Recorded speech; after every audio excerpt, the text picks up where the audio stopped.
I like this one. Quick break from the political and historical content. A short video about my favourite subject ever. Space. I think the chances of them existing are far higher than the chances of them not existing and we're completely alone. Do I think we've actually made contact with them?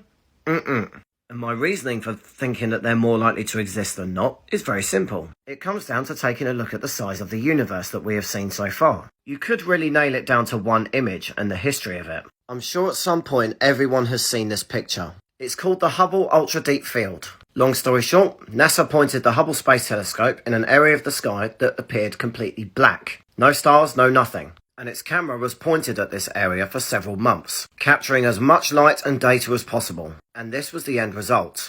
Every single point of light that you see is not a star.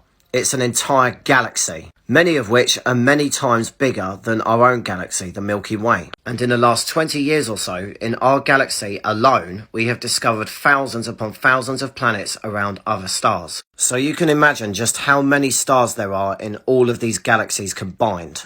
Probably several hundred septillion. And a large number of those stars will have planets around them. And that's just one tiny area of the sky that the telescope focused on. So it's not a stretch of my imagination to think that there has to be at least one planet out there where whatever happened on planet Earth to produce life happened there as well. Could it really be possible that out of all of those galaxies and all of those stars and all of those possible planets, the only planet in the universe to harbour any form of life whatsoever is this one?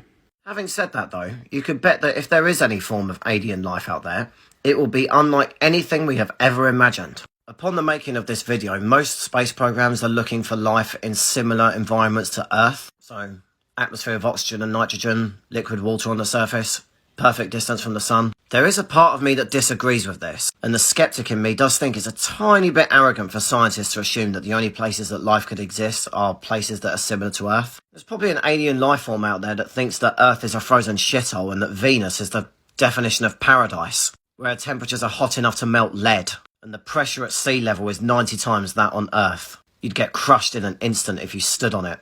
I just think if they do exist, they'd be unlike anything we could possibly imagine, and their living conditions would be unlike anything we've imagined.